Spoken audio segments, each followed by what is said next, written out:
নরং চৈব নরোত্তমং দেবীং সরস্বতীং চৈব ততো জয়মুদীরয়াৎ। মূকং করোতি বাচালং পঙ্গুং লঙ্ঘয়তে গিরিং যৎকৃপাতমহং বন্দে পরমানন্দমাধবং। ঠাকুর রামকৃষ্ণদেবকে প্রণাম জানাই, মা সারদা মায়ের চরণে প্রণাম জানাই, স্বামীজিকেও প্রণাম করি। আজ সাংখ্যযোগ থেকে কিছু শ্লোক আমরা পড়ছি। দেহি নিত্যং বুদ্ধোহং দেহে সর্বস্ব ভারত তস্মাৎ সর্বাণি ভূতানি নত্যং শোচিতুমর্হসি।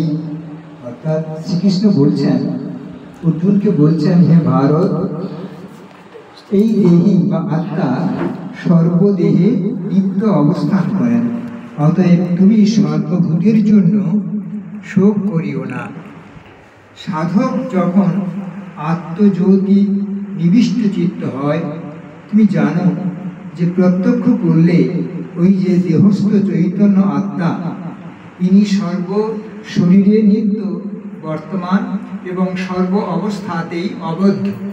জগতে আয়তন এবং অবয়ব বিশিষ্ট যা কিছু, তা চেতনই হোক বা অচেতনই হোক বা উভয় অবস্থাই হোক না কেন, সবই শরীর, সবই বস্তুময়, কাজেই তা ষড়বিকার সম্পন্ন।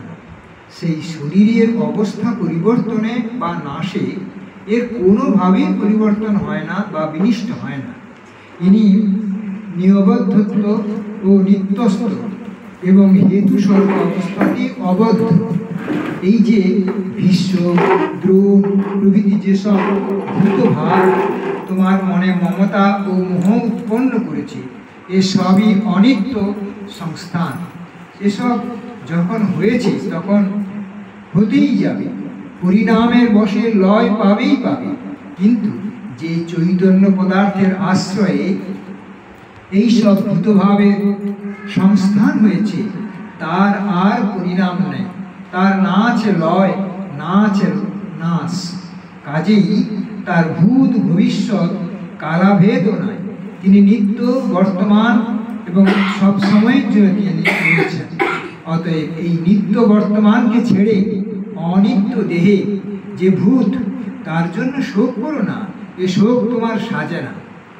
স্বধর্মমপি চাবেক্ষ ন বিকম্পিতুমর্হসি ধর্মাদ্ধি যুদ্ধে চুহৎনাৎ ক্ষত্রিয়স্য ন বিদ্যতে। অর্থাৎ আরও স্বধর্ম দেখিয়াও বিকম্পিত হওয়া তোমার উচিত হয় না। তুমি যেহেতু ক্ষত্রিয়, ক্ষত্রিয়ের পক্ষে ধর্মযুদ্ধ অপেক্ষা আর শ্রেষ্ঠকর, শ্রেয়কর আর এই পৃথিবীতে কিছুই নেই। তাই তুমি তোমার যে কর্মের জন্য পৃথিবীতে এসেছো, সেই কর্ম সম্পাদন, সে কর্ম থেকে পিছুপা হয় না। যদৃচ্ছা চোপপন্নং স্বর্গদ্বারং প্রবৃত্তং সুখিন ক্ষত্রিয় পার্থ লভ্যতে যুদ্ধমদৃশম।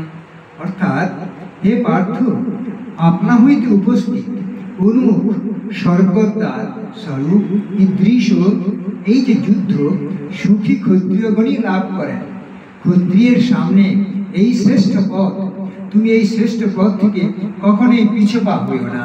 তবেই তুমি জয়ী হবে, তবেই তুমি আত্মার সঙ্গে সব সময় উপস্থিত থাকতে পারবে। যেহেতু নারায়ণ।